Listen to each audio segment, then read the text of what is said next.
I'm an awful person and I end up fancying the villains 9 times out of 10. Hey nerds, welcome back to Read by a Redhead. If you're new here, I'm Martha, the Redhead, and today I am so excited to be giving you my look review for The Invisible Life of Addie LaRue by V. Schwab. If you have seen some of my other look reviews, you'll know that they were all completely spoiler filled.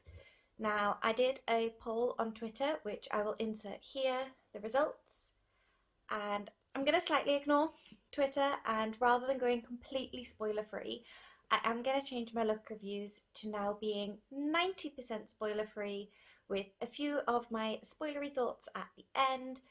Now, this book is not only one of my most anticipated releases for 2020, but I think one of the whole book community's. And I was actually super lucky to be given an eARC, so like a copy of the book but in ebook format through Netgalley from Titan, the publisher. So massive thank you to Titan for trusting me to read Addie early and keep the secrets, because I adored this book and it has been hard not screaming about it. But it's release week now and I can finally come to you and give you all my thoughts on Addie LaRue. So The Invisible Life of Addie LaRue is probably really anticipated, not just because it's V. Schwab, and I adore V. Schwab, most of the book community does. She's a fantastic author to introduce YA readers into adult fantasy. Like, I often get intimidated by adult fantasy, but V. Schwab was a proper gateway in for me, especially her Darker Shade of Magic series, which is just that perfect introduction into more high fantasy. And not only is this from her, but this is also her longest written book. And by that I mean she has been working on this book for years, a ridiculous amount of time, and I am so happy for her that it's finally out in the world and is published. And I'm even happier for all of us because it is amazing. I cannot explain how much I love this book. Now, when I got the eARC at the time, it wouldn't like download to my Kindle, so I read it on my phone, which was a tiny screen. I have horrendous eyesight, like I have to wear reading glasses on top of contacts or switch between two like grannies if I've not got contacts in, and I still read it in about a day and a half. I just could not put it down. The Invisible Life of Addie LaRue, if you don't know the synopsis, is it's about this girl called Addie who in the 18th century is due to be married off, and rather than go through with the marriage, she makes a deal with a sort of devil. And the deal is that she wants to live forever, she wants her freedom. But the catch is that she's always going to be forgotten. And just that alone hooked me straight in. Like, the whole idea that she was so desperate that she made this deal without knowing the consequences, and that the consequences would be so dramatic, I thought was just fantastic. And when I first heard about it, made me go, okay, when is this coming out? When can I get it? So from there, the book very much follows Addie, and one of the things that I didn't really know going into it but I really loved is that the book is told in multiple timelines. So you see Addie's story unfurling over all these years, over the centuries, but you also have her current timeline in New York. And basically the biggest kind of plot thing for the book, which is in the synopsis, I am not spoilering, I promise, is that for the first time she meets someone that remembers her. And that is kind of the big thing in the book. That is what kicks off the main story. But for me, this book utterly reminded me of how much I love V. Schwab's writing. Like, that woman is an absolute master of the English language. Now, despite the fact that I did 3 years of an English literature degree, and I do love English literature, usually I don't actually care what the writing of the book is like. As long as the characters are good and I'm enjoying the plot, I usually don't even notice, to be honest. There's very few books that I pick up and I spot stylistic devices and stuff like that. But V. Schwab just has a way with words and it just sucks you in. And as I say, I could not put this book down. I need to reread it to feel it all again, and I truly think that is down to her epic writing skills. And like Addie, making you connect with a character who was born in the 1700s isn't easy, and especially connecting with her over all these years, all these different kind of lives that she's lived is really difficult. And yet V. Schwab just pulls it off seamlessly, and it is absolutely genius. And I have to say, the characterizations of the kind of three main characters were brilliant. So you have Addie, of course, who is the girl who can never be remembered. Then you have Luke, who is the sort of devil figure that she makes a deal with. Now, I say sort of devil figure because it's kind of one of the elusive things in the book is kind of who is he and what sort of magic and stuff does he possess. So as it is, as I'm trying really hard to be spoiler free, not going to kind of dive into that, but yeah, he is a dark figure and he was just so well written. He was so complex and you didn't know whether you liked him or whether you hated him. And I loved that. I love not knowing when reading how I feel about a character. Like when an author can make me go from, oh my god, I want to jump into bed with you, to can I stab you? That is genius characterization and genius writing. And then in comparison to Luke, you have Henry, who is the person who remembers Addie. And I can't really say much about Henry without spoiling it, but basically he's a nice boy. And I don't usually like nice boys, and in fact, at first I didn't like Henry because he's a nice boy. It's just not my fictional type or my real type really. But yeah, at first I just did not connect with him. I was like, can you leave, please? I don't care about you. But actually, it was really interesting to see his character develop like alongside Addie's, and I ended up really liking him. And again, testament to an amazing author to make me go from literally hating a character to being like rooting for them and really supporting them. Now is when I try and do something fancy. So if you look on the cover here, we have these small flowers, which I believe are forget-me-nots, which would make sense because of the whole forgetting theme of the book. But they are blue and they have little bits of gold in. Also, yes, this is the Waterstones exclusive edition, and just look at it. It is, I don't know how well you can see that because of my ring light, but it is absolutely beautiful. And I also have the Forbidden Planet version on order as well, because that is all blue with a beautiful blue imprint on the front cover. And the minute I finished the book, I knew I needed both copies. I couldn't help myself. Aside from kind of enjoying the characters and the history side, the other thing with this book that was really, really clever and well done was actually like the magic.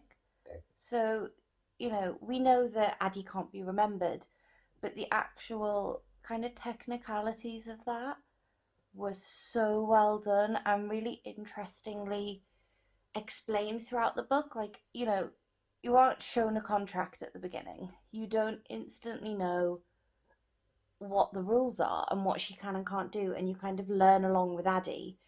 But that was so genius. And there were things that like I had considered and thought, would that count?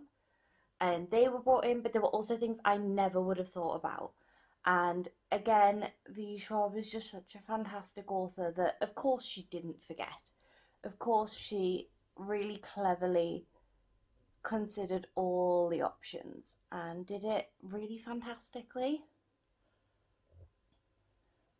Okay, well, that I didn't go horrendously, so now we're going to try the other one.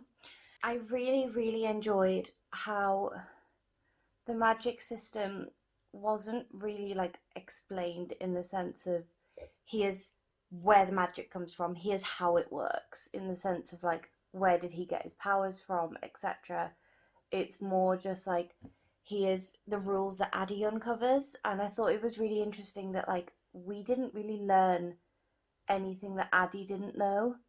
And I really like that in a book sometimes, when you're not an omniscient narrator and you know as much as the characters do, because I find then it makes it more interesting because you want to know more and you want the character to know more, but because you want the character to know more and you don't know more, it just keeps you hooked. And this book did that absolutely fantastically. And all of the Schwab's books that I've read have had like similar sort of things where the magic isn't over explained, it just kind of exists. And I really enjoy that with her writing style. I think it makes fantasy actually a bit easier because you're not spending the whole time trying to wrap your head around it. Honestly, I'm running out of spoiler free things I can say about this book that aren't just please go read it, because everybody needs to. And I think as well, what this book did for me was it really made me think. It really made me think about the impressions I leave with people in the world and what people will remember about me and what my kind of legacy will be. And I'm not that sort of person. I never really think that far in the future. I'm very much focused on kind of what's my life, how is my life impacting me and impacting others around me. I don't really consider what the future's going to hold. And this book made me do that. And I really enjoyed that it did, actually. Also, one aspect of this book that I thought was really, really well handled was the idea of home. Because what is your home if home doesn't remember you? And that was so clever. And it wasn't really something I thought about when we first were introduced to Addie and her curse and everything. But as you see her through the years and kind of see her interactions with her home village, it's really brilliantly kind of woven in this idea of home are people, not a place. Because places don't remember you. You remember places, yeah, sure. Like, my hometown will always be my hometown because I know my way around it. I grew up there, I'll see streets and remember memories there. But people are what make a place home.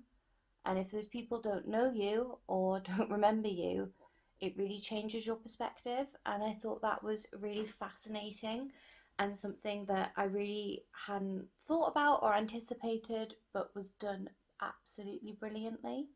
So I think my kind of final spoiler free thoughts are mostly just, oh my god, it's amazing, please read it. But be prepared for this book to change your mind. Be prepared for this book to be unexpected. And as I say, if you're somebody who cares about character, there are fantastic characters, and that for me is always my main thing. But if you are a reader who wants brilliantly, like, lyrically written prose, you're gonna find that too. Even if you want like descriptions, oh my god, the history descriptions in this made me look up like certain cities in time, because they were so well done that they really transported you to those old places. And I'm not a massive history buff. I don't know that much. I basically know what I was taught in school and a couple of special interests that have piqued my time over the years. But this actually made me like go on Google and look up images of this city in this time to try and get a feel for it. And I cannot imagine the amount of research that went into writing those. But yeah, if that's something you care about, you're gonna find that in here too. And as I say, a really cleverly woven magic system that isn't really magic in the sense of there aren't set spells, there aren't like wands and that sort of stuff. There's just Luke. And Luke has this ability to, well, curse Addie, I suppose. That's probably the best way of describing it. But make a deal. And honestly, that is all I can tell you without going into spoilers. Please read this book. You will love it, I absolutely assure you. It was just such a wonderful read, and I cannot be more thankful for the fact that I got to read it early. I genuinely am going to be picking it straight back up and rereading it now. I'm kind of gutted there isn't an audiobook because I love rereading specifically fantasy by audio. And before I say goodbye to you spoiler-free people, I just want to show you what I've kind of done from the cover. So I've stuck with the two main colour schemes of the kind of navy blue and the pale blue, and also the little forget-me-not flowers. I'm really, really happy with how this cut crease with the flowers turned out. It's not something I have particularly tried before or achieved, but I really like it, and it just hopefully reflects a little bit this absolutely stunning cover. And as I say, just please read it, you will love it. If you've never read V. Schwab before, I think it's actually a really good introduction because it's a standalone, not a series. As I say, the magic and everything you learn along with the characters, so it doesn't feel heavy. And also, I think a lot of us were expecting this book to be really, really chunky. Like, I had it in my mind, it was like 700 pages, and actually, it's not that bad, and it's quite little for a hardback, so it's not like it is disproportionate because of the size. That's the spoiler-free thing I will say is, oh my god, the ending. Please let me know if you read this and get to the end because, oh, it broke me. Hello! So if you're still here, hopefully you are here because you have read the book and you don't mind some spoiler talk, or you haven't read the book and you also don't mind spoiler talk, but yeah, spoiler-free people, you should have left. Like, I love you, but off you pop. So while I do my spoilers, what I decided was I'm going to give you 7 spoiler thoughts along with 7 star freckles across my face. So number 1 out of my 7 spoilery thoughts was, I thought the time jumping was so clever because not only, as I've already said, did it kind of bring us along with Addie, but it also meant that I kind of felt like we were Henry, like learning as he did about Addie's past. And I thought that the fact that you don't realise that at first and you're just kind of dealing with the little insights as you go, but then the fact that once you get near the end, of course, you discover that Henry has been learning her history as he's gone along. Also, this star has gone, well, that star was loads bigger than I planned, but oh well, continue on. But yeah, I thought it was really clever because I kind of felt like we were Henry. And on that note, number 2, I actually really enjoyed the book within a book reveal and aspect. Usually, I hate that. Usually, it is something that I find really annoying. It's a trope I do not enjoy. It just feels, I don't know, a bit like a cop-out a lot of the time. But in this one, it made so much sense. And for me, it was one of those gasp, oh my god, I love it, well done V. Schwab moments of just pure, this fitted and this made sense for Addie. So as I've mentioned, one of the things that I particularly loved was the kind of construction of her curse. And this was because things like, she couldn't write anything down, and those moments where she was trying to write and it was just disappearing, and like, she'd spill the ink pot and the ink just disappeared, were heartbreaking. Like, I felt for Addie so much, and I wanted to jump in the pages and help her. And that was when I really started to warm to Henry, was when he helped her. So like when she would put her hand on his, so it felt like she was writing her name for the first time, and I cried. I thought it was absolutely beautiful and it really worked. And also the fact that, well, especially as I'm drawing the freckles, that she could be a muse, I thought was so clever, because to me that kind of stood out as there's more than one way to leave your mark on the world. One way is the obvious way, which is a physical mark. It is writing something down. It's having something tangible that is, I did this. But the fact that, there was that whole collection of her in artists' work, and that to me was just genius, because it showed that being a muse is another way of leaving your mark on the world. Leaving an impression on somebody and then them showing it, or even if it passes further down than that, but the fact that leaving your impression on another human classes as leaving a mark on the world was just absolutely beautiful to me. And speaking of curses, I will admit Henry's curse was quite predictable. I guessed quite early on that he had also made a deal with Luke, but I did not guess kind of the particulars of it, and I really loved that it was almost like the inverse of Addie's. And I have to admit, I did kind of guess that I thought he might die, but I really loved the way the death was handled and the fact that she fought for it. I actually really enjoyed that, and I didn't expect to when that kind of plot line was starting to unfold. At first, I was a bit like, oh, for fuck's sake, like, he's just one bloke, leave it alone.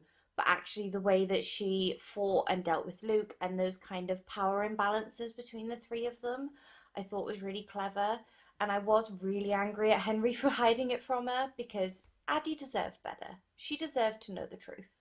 Speaking of Henry and Addie, I might be in the minority here, but I was really glad that they didn't get a proper happy ending. Like, I just felt like it would have been too obvious that the first person Addie meets that ever remembers her is like her one true love and they'll stay together. Like, that to me would have been really predictable and just really easy to do. And when we were dealing with the bit of her negotiating with Luke to keep Henry alive and to like free him from his deal, I really worried for a good few like pages. I think there were pages on an ebook, it's hard to tell. But yeah, I worried for a while that that was kind of going to be the solution, was that she would like give up her curse and they would live happily ever after together till they died mortal lives.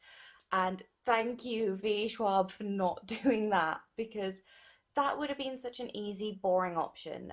So speaking of Addie and Luke, now I loved the way their relationship unfolded, because you really got to see the layers and the power dynamic. Also the fact that he is just a bit of a bastard. But you got to see that, and specifically in the history bits where you had their anniversary, and especially after, I think it was the third anniversary when he didn't show up. As soon as I spotted the date at the start of the chapter, my heart was going. I was like, is he going to turn up this time? Is he going to turn up and be lovely to Addie? Is he going to turn up and be an asshole? It just, oh, it put me right on edge and I adored it. And I really think that that was probably my favourite part of this whole book, was the relationship between Luke and Addie and how that was dealt with. And wow, that is the worst star yet. Okay, I'm gonna go fix this star before I come back for the next bit. The very last thought is probably my most controversial one, and the one that my group chat, so there was a few of us that got it early on Netgalley. I was the first one to finish it and then was kind of eagerly anticipating the rest of them finishing it. And there was a moment when all four of us who had it had finished it and we were discussing it, and I turned out to be that one. You know, the one person who the rest of the group chat kind of sighs and looks at like, oh, of course you do. That was me, because a little bit horny for Luke. Like, really am. He is an absolute bastard. And like, I really, as I say, I really loved seeing Addie dealing with the fact that he's a bastard, and specifically the ending of her tricking him into thinking that she's with him, whereas in reality, you know, she is backstabbing him like fuck. And good on her, but also, oh, he's just, oh. I'm an awful person and I end up fancying the villains 9 times out of 10, and I would apologise for it, but this is who I am, and I blame V. Schwab. Like, I blame you, V. Schwab, for writing an evil bastard who is that attractive. So I'm back, I'm done. I decided, as my stars hadn't quite turned out the way I wanted them to, that I would just make them even more obvious and turn it into a constellation with a bit of gold shining through it. It's nothing like how Addie's freckles would look, but this is an artistic interpretation. Thank you so much if you've made it to the end. For spoiler-filled people, But yeah, please let me know if you've read Addie LaRue, what you thought of it, what was your main takeaway, and if anyone else is a filthy human being and also fancies Luke even after finishing it, please let me know that I'm not alone. Like, I feel bad for it, but it's how I feel. And as I say, it's V Schwab's fault. But yeah, thank you so much for watching. And please like, subscribe, all that good stuff. And I will see you soon for some more bookish content.